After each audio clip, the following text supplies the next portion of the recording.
नमस्कार, welcome to episode number 20। हम पढ़ रहे हैं ताओ उपनिषद वॉल्यूम 1। लास्ट एपिसोड में हमने एक प्रश्नकर्ता के प्रश्न का जवाब ओशो के मुंह से सुना था कि उन्होंने क्या जवाब दिया। आज हम एक दूसरे प्रश्न को लेते हैं और देखते हैं कि प्रश्न क्या है और उसका जवाब, उसका उत्तर ओशो क्या देते हैं। तो प्रश्न कुछ इस तरह से है कि भगवान, समझ लेना यह किस घटना का नाम है। समझ लेना ये किस घटना का नाम है, ओशो से ये प्रश्न पूछा गया। तब ओशो उसका जवाब देते हैं, जो भी जीवन में हो रहा है वह दो ढंग से हो रहा है, बिना समझे और दूसरा समझ कर। उदाहरण से समझे तो आसानी होगी। तो दो टाइप से हमारी ज़िंदगी में चीज़ें हो रही हैं, एक है समझ कर और दूसरा है बिना समझे। तो उसका जवाब क्या देते हैं ओशो, आपने मुझे गाली दी, मुझे क्रोध आया। क्या मेरा क्रोध आपकी गाली से एकदम पैदा हो जाता है या इन दोनों के बीच समझने में कोई घटना घटती है? क्या जब आप मुझे गाली देते हैं तो मैं समझने की कोशिश करता हूं कि मेरे भीतर आपकी गाली से क्रोध पैदा क्यों हुआ? क्या मैं भीतर लौट कर देखता हूं कि क्रोध पैदा होना चाहिए था कि नहीं? क्या मैं भीतर देखता हूं कि क्रोध है क्या? दोस्तों यही कह रहे हैं कि एग्जाम्पल कि जीवन में जो हो रहा है वो दो तरीके से, एक हमारे कॉन्शियसनेस से, हमारे अंडरस्टैंडिंग से, और एक हमारे अंडरस्टैंडिंग के बाहर से। तो उसका एग्जांपल क्या देते हैं कि फॉर एग्जांपल यू अब्यूज्ड मी, तुमने मुझे गाली दी तो मुझे गुस्सा आया रिएक्शन में। अब रिएक्शन में मैं कुछ भी करता हूँ, गुस्से में मैं आपको गाली दे सकता हूँ, आपको मार सकता हूँ, जो भी कर सकता हूँ। तो ओशो ये कह रहे हैं कि जब आपने गाली दी और मैंने गुस्सा किया, इसके बीच में कुछ घटता है।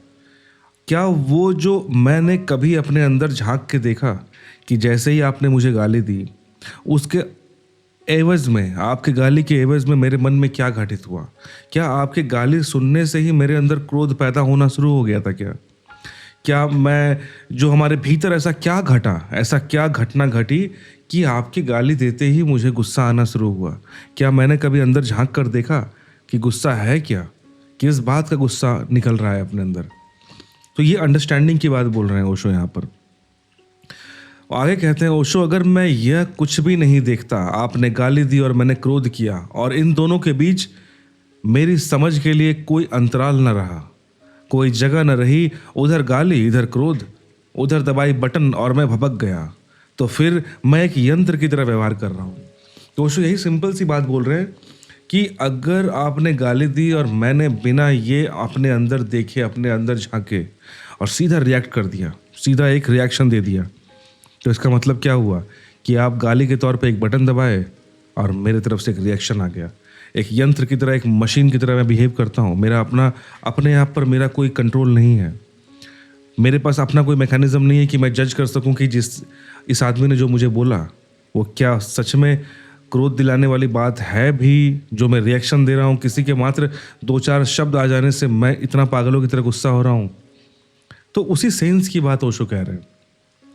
ओशो आगे कहते हैं कि यह व्यवहार नासमझी का व्यवहार है, कि आपने बिना अपने अंदर झांके, बिना कैलकुलेट किए, बिना अपने समझ का सही इस्तेमाल किए आपने रिएक्शन दे दिया। ये एक नासमझी की बात है। अगर आपने दी गाली, मैंने समझा कि क्या उठता है मेरे भीतर, कि आपने जब गाली दी और मैंने जब अपने अंदर झांका और समझने की कोशिश की कि आखिर ऐसा कौन सा आग मेरे भीतर लगा आफ्टर लिसनिंग योर अब्यूज, क्यों उठता है मेरे भीतर, कि कौन सी आग लगी और ये आग लगी क्यों? सिर्फ आपके गाली देते ही। गाली मुझे कहाँ छूती है? देखो, ये बहुत इंटरेस्टिंग बात बोल रहे हैं। सुन के लग रहा है कि यार क्या हो रहा है गाली में, ऑफ कोर्स गुस्सा तो आएगा ही, लेकिन वही बात बोल रहे हैं। ये किसी ने अगर गाली दी मुझे, तो ऐसा कौन सा सेंटिमेंट्स, ऐसा क्या चीज़ हमारे भीतर उसने छू दिया वास्तव में? अदरवाइज कहानियां तो हम बहुत चीज़ बना सकते हैं कि भाई ऐसे गाली कैसे दे सकता है, मेरा दिल दुख गया, बोलने का बोल सकते हैं। लेकिन ओशो बोल रहे हैं कि सच में तुम्हें झांकने की जरूरत है कि ऐसा क्या उसने उस शब्द ने ऐसा क्या कर दिया तुम्हारे अंदर, किस घाव को स्पर्श किया। ये लाइन बहुत इंपॉर्टेंट है, किस घाव को स्पर्श किया, किस जगह गढ़ती है जो गाली थी, क्यों गढ़ी? गाली में ऐसा क्या है जो मुझे इतना आग से भर जाता है? गाली में ऐसा क्या है जो मुझे इतना जहरीला कर देता है? यह सब मैंने समझा और फिर देखा इस जहर को, इस उठते क्रोध को, इस आग को पहचाना कि ये क्या है। तो जो मैं करूँगा वह समझ होगी।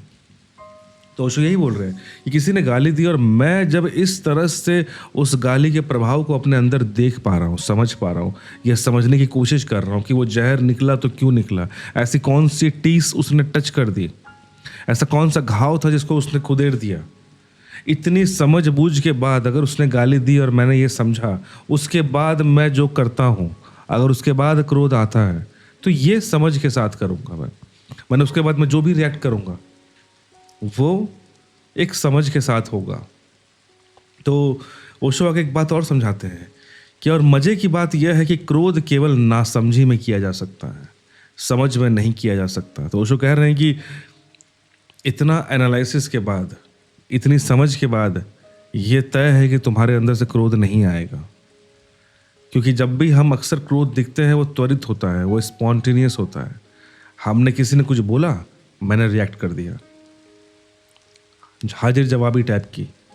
हमने कुछ सोचा नहीं, कुछ समझा नहीं। इवन कई बार ऐसा भी आपके साथ भी हुआ होगा, मेरे साथ तो कई बार हुआ है कि मैंने कभी बहुत ज़्यादा रिएक्ट कर दिया और बाद में सोचता हूँ कि नहीं यार, इतना भी रिएक्शन देने की ज़रूरत थी नहीं, क्या ही बोला था उसने, मैंने बेकार में इतना ज़्यादा उसको, मैंने क्रोध में बहुत ज़्यादा मैंने बोल दिया। ऐसा होता है ना कई बार, क्योंकि मैंने उस समय वो काम किया जो शायद मेरे अहंकार ने मुझसे करवा दिया। मैं सोचा नहीं, मैंने समझा नहीं। आपके साथ भी जरूर हुआ होगा ऐसा। इसलिए अगर आपने दी गाली और मैंने की समझ की फिक्र, तो क्रोध असंभव है। बोलते हैं कि अगर मैंने समझ जहाँ डाल दिया तब क्रोध करना मुश्किल हो जाएगा। और ये बात भी सही है, ये बात भी मैंने अपने लाइफ में इम्प्लीमेंट किया है कि जब भी किसी ने कुछ अपशब्द बोला या फिर ऐसी बात बोली जो जनरली मुझे चुभ सकती थी पहले, जो मैं जिस पे मैंने बहुत ज़्यादा रिएक्शन दिया है, अगर मैंने थोड़ी सी समझ उस पर डाली कि भाई सच में क्या वो जो इंसान बोल रहा है इससे मुझे कुछ फ़र्क पड़ रहा है, क्या सच में इसने मुझे कुछ हानि पहुंचाई, इतना एनालाइज करने के बाद फिर वो गुस्सा उस लेवल पे नहीं रहता। मैं ये नहीं बोल रहा हूँ कि गुस्सा नहीं है, ऑफ कोर्स है, मैं भी एक आम इंसान ही हूँ, तो डेफिनेटली गुस्सा आना ही है, लेकिन उसका प्रभाव कम करना ये हमारा उद्देश्य होना चाहिए कि हाँ भाई उसका इफेक्ट हम डे बाय डे प्रैक्टिस। कोई भी गुरु जब कुछ समझाते हैं, जब भी हम कोई किताबें पढ़ते हैं, तो हमारा उद्देश्य ये नहीं होता कि आज मैंने पढ़ा और मैं अवतार में कन्वर्ट हो गया, या फिर मैं आज मैंने ओशो की किताब पढ़ी और अगले दिन सुबह उठा तो ओशो बन गया। ऐसा तो नहीं होता ना। तो हमें हर बार डे बाय डे अपने आप को इम्प्रूव करना है कि यार चलो ठीक है, ये चीज़ मैंने सीखी इनकी किताब से, now I will implement this thing, this information, this knowledge in my life so that I can make my life better. यही टारगेट होता है ना, मेरा तो यही है। तो हाँ, मैं वही बोल रहा हूँ कि मैंने फिर धीरे धीरे एनालाइज करना शुरू किया कि भाई जो सामने वाला बोल रहा है इतना मुझे रिएक्ट करना चाहिए कि नहीं करना चाहिए। And when ever I use that theory, suddenly क्या होता है कि आप उतना रिएक्ट नहीं करते, आप कूल डाउन हो जाते हो। इम्प्लीमेंट करना काम आता है ये। आपने दी गाली और मैंने समझ की कोई चिंता न ली, तो क्रोध संभव है। तो अगर मैंने समझ का इस्तेमाल किया तो क्रोध असंभव हो जाता है, और अगर मैंने अगर समझ का इस्तेमाल नहीं किया तब क्रोध की संभावना बढ़ जाती है। ओशो आगे कहते हैं, इसलिए लाओत्से जैसा आदमी कहेगा क्रोध को हटाने की उपाय की कोई भी जरूरत नहीं, कोई विधि की जरूरत नहीं, कोई मंत्र तंत्र की जरूरत नहीं, कोई ताबीज बांधने की जरूरत नहीं, कोई कसम, कोई प्रतिज्ञा, कोई व्रत लेने की आवश्यकता नहीं। क्रोध को समझ लो, क्रोध असंभव हो जाएगा।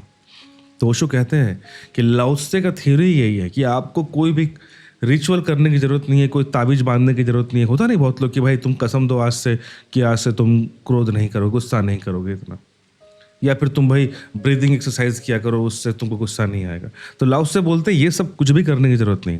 सिंपली क्या करना है कि you just need to understand why this anger is happening.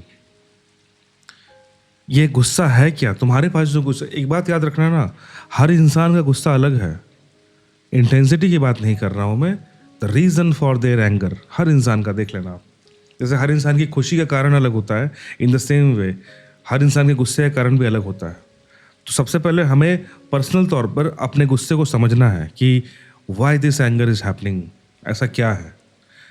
Laozi यही बोल रहे हैं कि अगर तुम एक बार समझ जाओ फिर देखना तुम्हें समझ ये बात आ जाएगी कि गुस्से की कोई जरूरत है नहीं। ओशो आगे कहते हैं, अभी एक पश्चिमी मित्र को मैंने ध्यान करवा रहा हूं, वे यहां मौजूद हैं। उस समय जब ये स्पीच दे रहे होंगे तब ओशो कहते हैं, क्रोध उनकी पीड़ा है भारी, किसी पर निकलता है तो मैंने उनसे कहा कि 3 दिन से वह एक तकिए को लेकर उस पर क्रोध करें। पहले वो बहुत हैरान हुए, उन्होंने कहा आप क्या पागलपन की बात करते हैं तकिए पर। तो भाई एक ऐसा शिष्य मिल गया ओशो को जो बहुत गुस्सैल है। तो ओशो ने समाधान दिया कि लो भाई ये तकिया, ये पिलो पकड़ो और 3 दिन तक लगातार तुमको इसी पे गुस्सा उतारना है। तो भाई वो शिष्य भी क्या बोले कि भाई क्या बात कर रहे हैं, अभी तो पागलपन हो गया, मैं तकिए को डांटूंगा चिल्लाऊंगा, बड़ा अजीब बात नहीं है। तो ओशो कहते हैं मैंने कहा तुम शुरू करो, क्योंकि जब तुम आदमी पर गुस्सा निकाल सकते हो तो तकिए पर निकालने में बहुत ज़्यादा पागलपन नहीं है। तो ओशो ने कटाक्ष किया कि तुम कहते हो कि तकिए पे गुस्सा चिल्लाना पागलपन है, तो एक बात समझो कि अगर तुम इंसान पर चिल्ला सकते हो, गुस्सा उतार सकते हो ना, तो ये वो भी एक पागलपन ही है। और तो तकिए पे गुस्सा करना कोई ज़्यादा पागलपन नहीं है, सेम चीज़ ही है। आदमी पर निकाल सकते हो, उसमें भी कभी पागलपन नहीं दिखा तुमको, तो तकिए पर निकालने में पागलपन क्यों दिख रहा है? कोशिश करो, हो जाएगा, ओशो कहते हैं।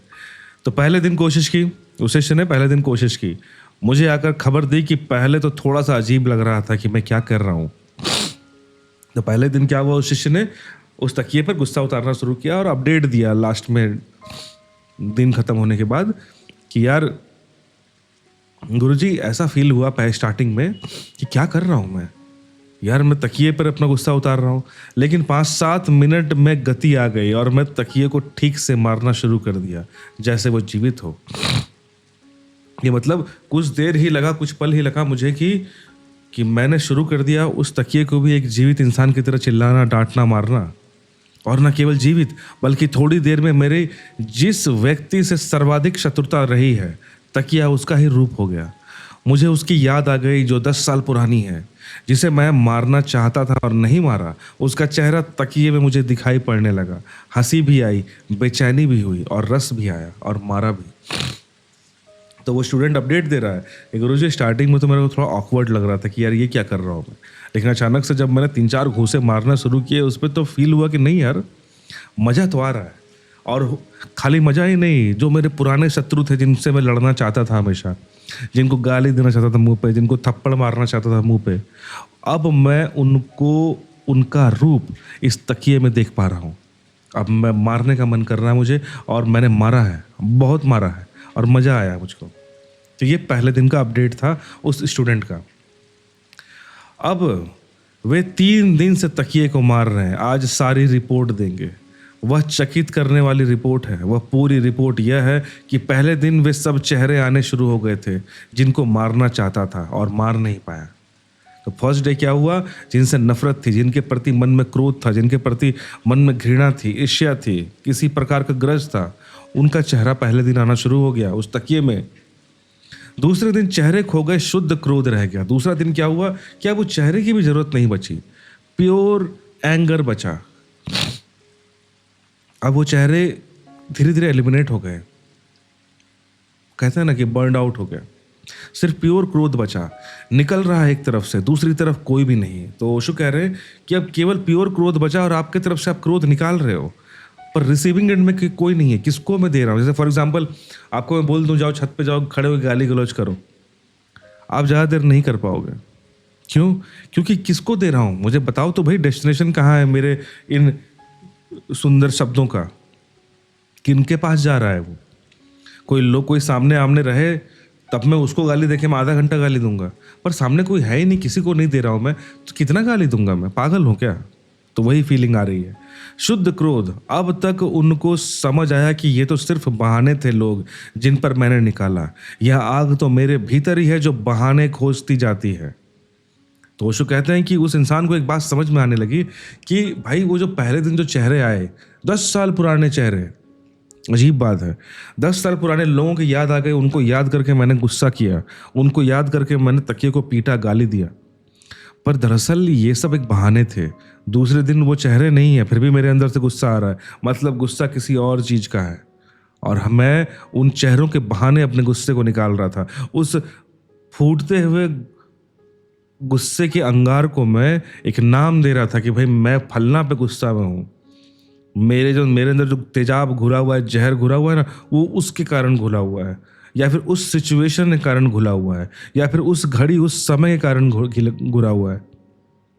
तो ओशो कह रहे हैं कि धीरे धीरे क्या होगा, सेकंड डे क्या हुआ कि वो लोग गायब हो गए, बस विशुद्ध क्रोध, कि भाई वो क्रोध तुम्हारा ही था, तुम बिना मतलब किसी और का नाम दे रहे थे। आगे कहते हैं ओशो, तब एक अंडरस्टैंडिंग पैदा हुई, एक समझ पैदा हुई। क्रोध को नए रूप में देखा, किसने? उस स्टूडेंट ने। आज वह दूसरे पर निकालने का दूसरे पर जिम्मा न रहा। आज अपने ही भीतर कोई आग है जो निकलना चाहती है, अपने पर ही जिम्मा आ गया। ऑब्जेक्टिव ना रहा, सब्जेक्टिव हो गया। आपने गाली दी इसलिए क्रोध किया था, ऐसा नहीं। अब समझ में आया कि मैं क्रोध करना चाहता था और आपकी गाली की प्रतीक्षा थी। तो ओशो ने बोला कि ये एक नई अंडरस्टैंडिंग उस इंसान में जागी कि भाई मेरे अंदर गुस्सा पहले से था, मुझे गाली पहले से देनी थी, मुझे वो जहर निकालना था, मैं एक माध्यम ढूंढ रहा था, आप मिल गए मुझको, तो मैं आपके नाम पे वो ठिकरा फोड़ता हूँ। आपने एक रीज़न दे दिया, अब मैं रास्ते में जा रहा हूँ, आपकी गाड़ी मेरे से थोड़ा टच हो गई, मैं आपको 10 गालियाँ दे दूंगा।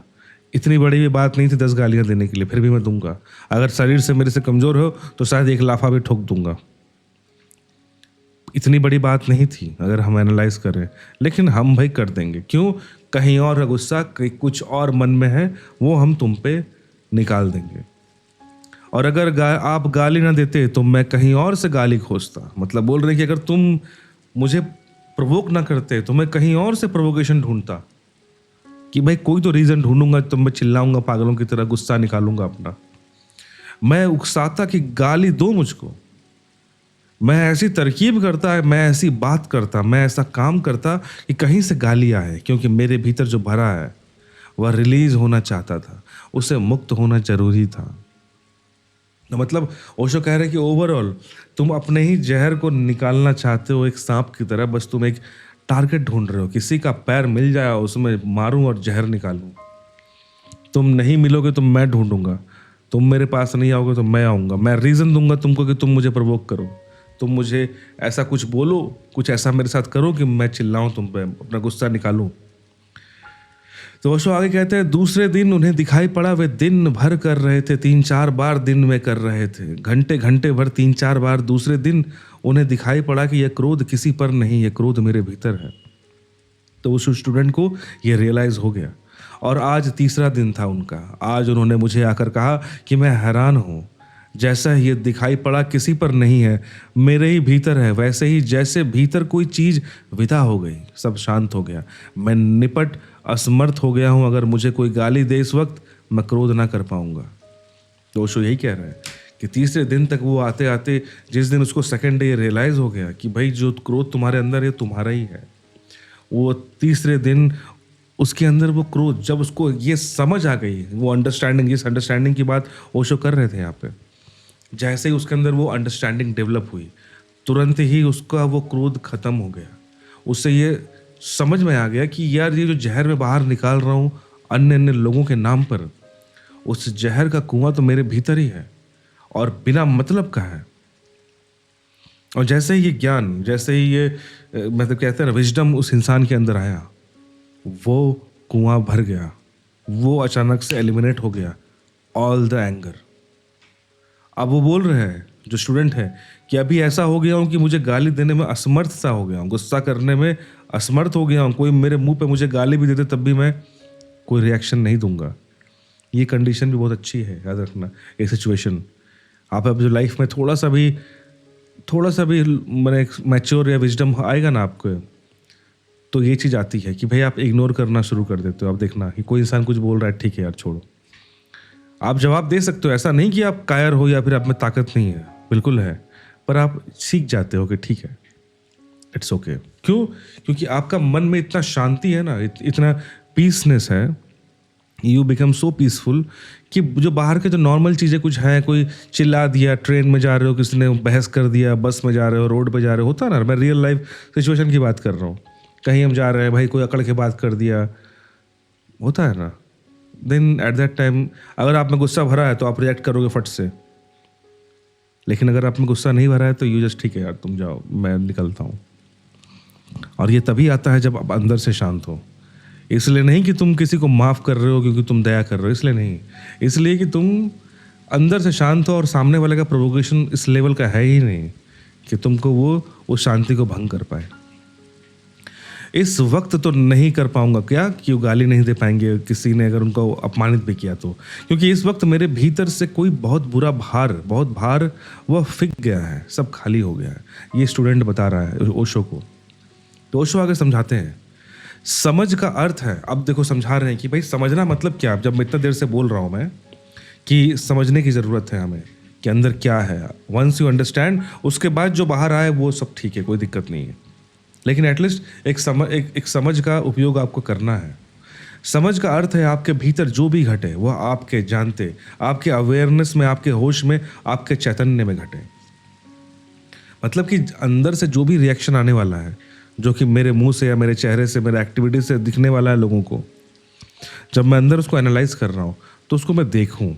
मतलब कि ऐसा ना हो कि ना मैं ये ना बोलूँ कि यार गुस्से में मेरे से ये मुंह से निकल गया, यार मुझे ये बोलना नहीं था, लेकिन या गुस्से में मैंने ये कर दिया, यार मुझे करना नहीं था। ऐसा बहुत बार होता है ना। तो ओशो कह रहे हैं कि ये चीज़ ना हो। सीधी सी बात है कि भाई जो तुम कर रहे हो पूरा कॉन्शियस हो, तुम वहाँ पे पूरा अवेयर हो कि तुम क्या कर रहे हो या फिर क्या बोलने वाले हो। इतना अंडरस्टैंडिंग अगर तुम्हारे पास है, इतनी समझ है, देन ओके।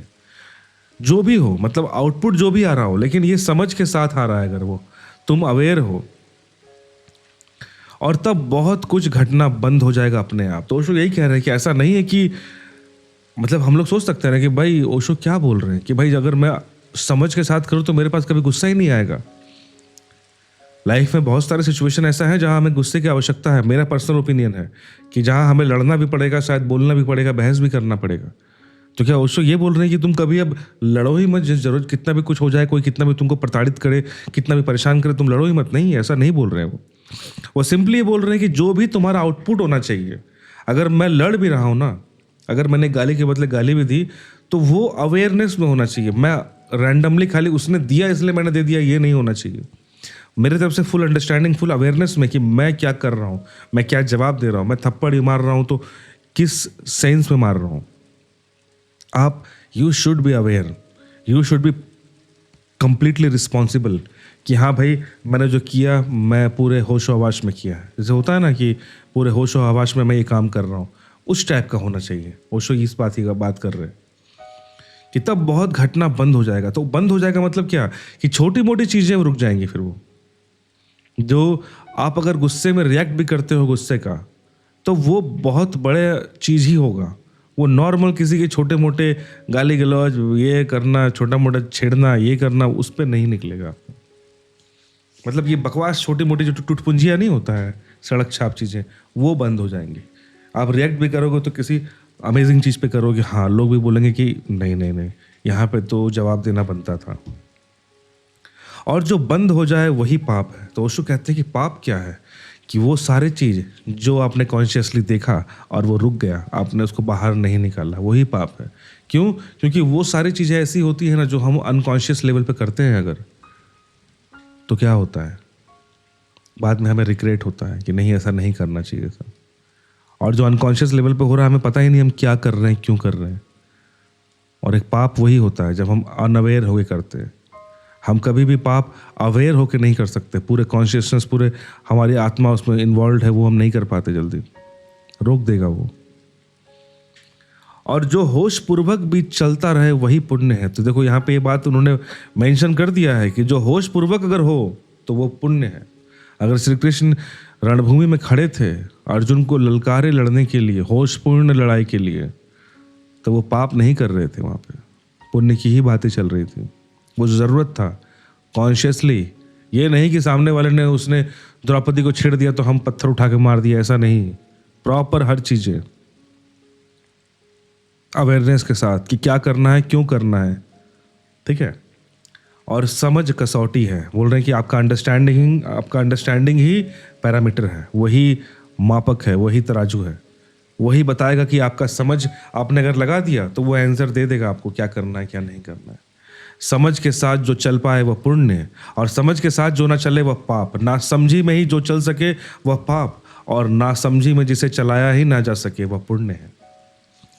तो यह समझ का अर्थ इतना ही हुआ कि मेरे भीतर जो घटता है वह मेरे ध्यान पूर्वक घटे, मेरे गैर ध्यान में ना घटे। तो ओशो ने अभी जो हमने डिस्कस किया ना कि समझ का मतलब यही है। ये मत समझ लेना कि समझ मतलब यार उसको उतना अंडरस्टैंडिंग नहीं है, उतना बुद्धि नहीं है, उसको उतना बुद्धि नहीं था, इसलिए तुम्हारा अंडरस्टैंडिंग का वैल्यू नहीं है, इसलिए तुमने अपने समझ से जो काम किया वो अच्छा नहीं किया। इसकी बात नहीं हो रही है यहाँ। बात इस चीज़ की बिल्कुल नहीं है कि तुमको कितना ज्ञान है, कितना ज्ञान नहीं है। ज्ञान होना, विजडम होना एक रिलेटिव चीज़ है। किसी के लिए कुछ ज्ञान है, किसी के लिए कुछ ज्ञान है कि नहीं। यहाँ समझ की बात सिर्फ इतनी है कि जो मैं कर रहा हूँ, मैं हो सकता हूँ निपट अनपढ़ आदमी, इलिटरेट आदमी हो सकता हूँ मैं, स्टिल मेरे पास समझ हो सकती है कि भाई जो मैं कर रहा हूँ मैं क्या कर रहा हूँ। क्या मैं जानता हूँ कि जो मैं कर रहा हूँ उसका परिणाम क्या हो सकता है, क्या नहीं हो सकता है। I am thinking about everything.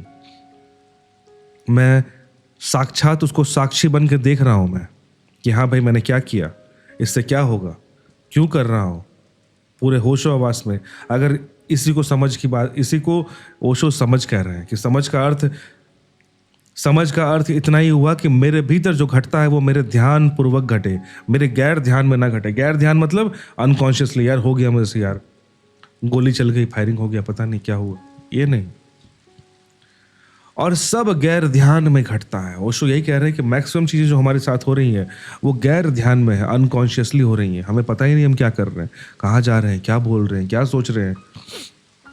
कब आप क्रोधित हो जाते हो, कब आप प्रेम में भर जाते हो, कब आप सुख अनुभव करते हो, कब आप दुख अनुभव करते हो, सब भान के बाहर है, अनकॉन्शियस। ओशो बोल रहे हैं कि आपको खुद ही नहीं पता आपको कब गुस्सा आ जाता है, कब आपको कोई प्यार आ जाता है किसी पे, कब आप दुखी हो जाते हो, कब खुश हो जाते हो अचानक से। You are not aware of this things. इस बार इस जो ये जो सेंटेंस गया ना दोस्त, इसके बारे में सोचना कि हमारे लाइफ में मैक्सिमम चीज़ें उसी तरह हो रही हैं, हमें पता ही नहीं है। सडनली हमारा मूड ऑफ है, हमें पता ही नहीं क्यों मूड ऑफ है। सडनली हमको मेरा मूड अच्छा लग रहा है, हर चीज़ अच्छा लग रहा है, हमें पता ही नहीं क्यों लग रहा है। हम चेक ही नहीं कर पा रहे हैं। हर चीज़ अनकॉन्शियस हो रहा है। अचानक से मूड खराब है, गुस्सा आ गया किसी पे, क्यों आ रहा है पता ही नहीं चल रहा है। अब तुम बोलोगे कि नहीं नहीं नहीं मेरे को पता चलता है भाई कि इस कारण से इसने ऐसा किया इसलिए गुस्सा है। नहीं, ये चैप्टर उसी बात पे चल रहा है एपिसोड स्टार्टिंग से। सोचो कि आपने उसको मीडियम ढूंढ लिया उस पर गुस्सा उतारने का। गुस्सा उसका उस इंसान के कारण नहीं था, मैक्सिमम टाइम आपने कोई और गुस्सा था जो आपको पता ही नहीं क्यों है, और वो आपने किसी इंसान पे, किसी सिचुएशन में, किसी फ़ोन पे, घर में भाई बहन पे, पति पत्नी पे, माँ बाप पे चिल्ला दिया, कर दिया। होता है ना ऐसा। तो उसी की बात बोल रहे हैं। ये मत समझना कि नहीं नहीं नहीं जब मुझे गुस्सा आता है मुझे पता है क्यों आता है, जब मुझे खुश हुआ हूँ क्यों हुआ मुझे पता है। नहीं, हम बस एक मीडियम ढूंढ लेते हैं। अगर आप कुछ अच्छा हुआ, आप अगर अचानक से खुश हुए तो ज़रूरी नहीं कि उस कारण ही खुश हुए, खुशी आपके अंदर थी।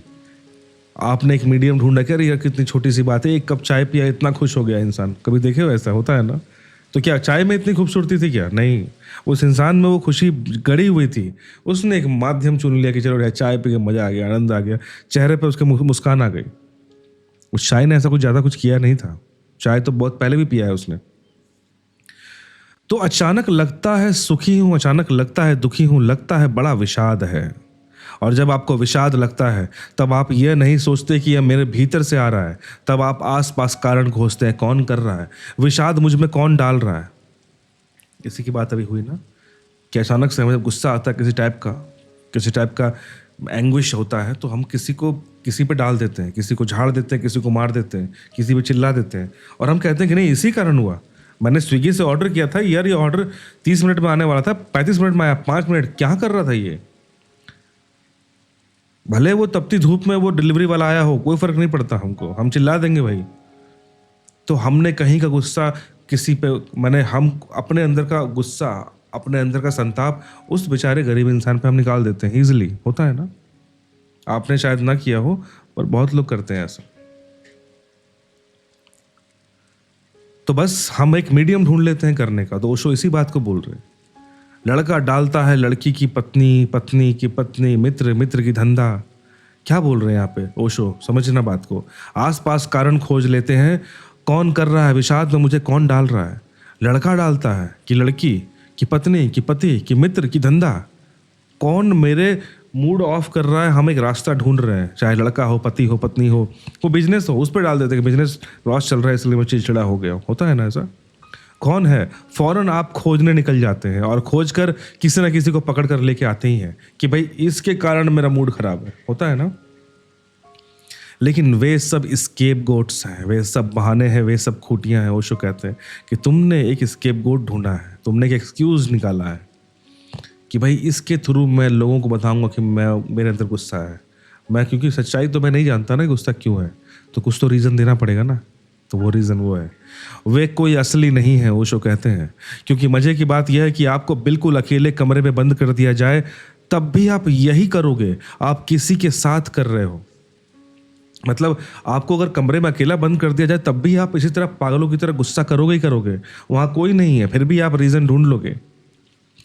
यही करेंगे आप जो आज पब्लिक के साथ कर रहे हो। आप सोचते हो मित्र मिल जाता है इसलिए बात करते हैं, अकेले में छोड़ दिया जाए अकेले में बात करोगे। होता है ना, बहुत लोग गॉसिपिंग होते हैं, बहुत लोग आसपास देखा होगा, स्कूल कॉलेज अपने ऑफिस में आपने देखे होंगे, बहुत लोग गप मारने के बहुत शौकीन हैं। आपस में मिल गए, गॉसिप कर रहे हैं, बिचिंग कर रहे हैं एक दूसरे के खिलाफ। तो रीज़न क्या देते हैं, अरे यार वो बंदा ऐसा मिल गया ना, वो उसके बारे में पूछ दिया, मैंने बोला कुछ, 4 चीज़ें उसने बोल दी, मैंने बोला। अरे भाई तुम्हारे अंदर गॉसिप भरा हुआ है, बकबकीपन तुम्हारे अंदर घुसा हुआ है। वो तुमने एक मीडियम ढूंढा, उसके नाम पे बिल फाड़ रहे हो बस, और कुछ नहीं। प्रॉब्लम तुम में है, तुम्हारे अंदर, और तुमने किसी और के नाम पे डाल दिया कि उसके कारण मैं कर रहा हूँ ऐसा। ओशो कहते हैं कि अकेले में भी रहोगे तब भी बकबक करते रहोगे। जरूरी नहीं कि वो बकबक मुंह से आवाज़ आए, बहुत लोग तो मुंह से भी आवाज़ आएगी, अकेले बैठे बैठे बकबक करते हैं। आप अकेले छोड़ दिए जाए, रूम में बंद कर दिया जाए, आपका दिमाग में वो रिपीट चलते रहेगा। आप एक इमेजिनरी फिगर बना के उससे बात करते रहोगे मेंटली। होता है ऐसे लोग। सपने के मित्र बात करेंगे, आप सोचते हैं क्रोध करते हैं क्योंकि कोई गाली देता है तो आपको बंद कमरे में रख दिया जाए। 15 दिन में आप पाएंगे आप सैकड़ों दफ़े क्रोधित होकर बंद कमरे में हैं। हो सकता है कमीज जोर से पटकी हो सकता है बर्तन फेंक दिया हो सकता है स्नान करते वक्त क्रोध निकाला हो। 25 रास्ते से आप क्रोध निकालेंगे। ओशो कहते हैं कि आपको लगता है कि आप किसी मित्र के कारण गुस्से में हैं। अच्छा, आपको अगर 15 दिन के लिए बंद कर दिया जाए कमरे में जहाँ पे आपका किसी भी इंसान से कांटेक्ट ना हो, तब तो गुस्सा नहीं आना चाहिए ना आपके अंदर। तब भी आप अपने अंदर गुस्सा निकालोगे, कभी चीज़ें फेंक दोगे, कभी चीज़ सामान रखा हुआ है या जोर से पटक दिए, होता है ना, शर्ट लिया हट फेंक दिया, हटाओ, होता है ना ऐसा, मन में आता है। तो ओशो इसी की बात कह रहे हैं कि तुम किसी न किसी तरीके से गुस्सा उतारोगे, चिल्लाओगे। तो ओशो फाइनली इस चैप्टर को इस चीज़ से ख़त्म कर रहे हैं कि यह समझपूर्वक हो सकता है जो भी भीतर घटता है। अंतर जीवन की कोई भी घटना मेरे गैर ध्यान में ना हो, इसका नाम समझ है, अंडरस्टैंडिंग है। कि जो भी मैं कर रहा हूँ, बोल रहा हूँ, सोच रहा हूँ, बिहेव कर रहा हूँ, एक्ट कर रहा हूँ, वो सब मेरे कॉन्शियसनेस के थ्रू जाए, कुछ भी मेरे लिए अनकॉन्शियस ना हो। और मज़े की बात यह है कि समझ अगर हो तो गलत है, वो होना अपने से बंद हो जाएगा। ओशो कहते हैं फाइनली कि अगर तुम्हारे अंदर समझ है तो जो गलत बात है, जो नहीं होना चाहिए था, वो रुक जाएगा अपने आप, बिकॉज ऑफ दैट समझ, because of that understanding, because of this, because of that awareness. और समझ ना हो तो जो सही है ना, उसे आप कितना ही उपाय करें, आप उसको शुरू नहीं कर सकते। तो अगर अंडरस्टैंडिंग ना हो, अवेयरनेस ना हो, तो जो चीज़ सही है, जो करना चाहिए आपको, जो बोलना चाहिए, जो होना चाहिए, उसको आप कुछ भी कोशिश कर लो, वो नहीं आएगा। क्यों? क्योंकि आपने समझ का इस्तेमाल नहीं किया। तो आज हमारा ये एपिसोड यहाँ पे हम ख़त्म करते हैं और नेक्स्ट एपिसोड हम नेक्स्ट चैप्टर के साथ शुरू करेंगे, जो कि होगा चैप्टर 4। तो आज हमारा एपिसोड नंबर 20 ख़त्म हुआ। एपिसोड नंबर 21 में हम शुरू करेंगे chapter 4 of volume 1 Tao Upanishad. I hope आपको ये सीरीज़ अच्छा लग रहा होगा। अगर आपने स्टार्टिंग से नहीं देखी, आप स्टार्टिंग से देखो, यू विल लाइक इट। बहुत कुछ सीखने को मिलेगा, मुझे तो मिल रहा है। So please like, comment and share. Subscribe नहीं किया तो please subscribe. This is the way that you can support me at the moment. And बाकी सब बढ़िया। See you in the next video. Till then, stay healthy, stay happy.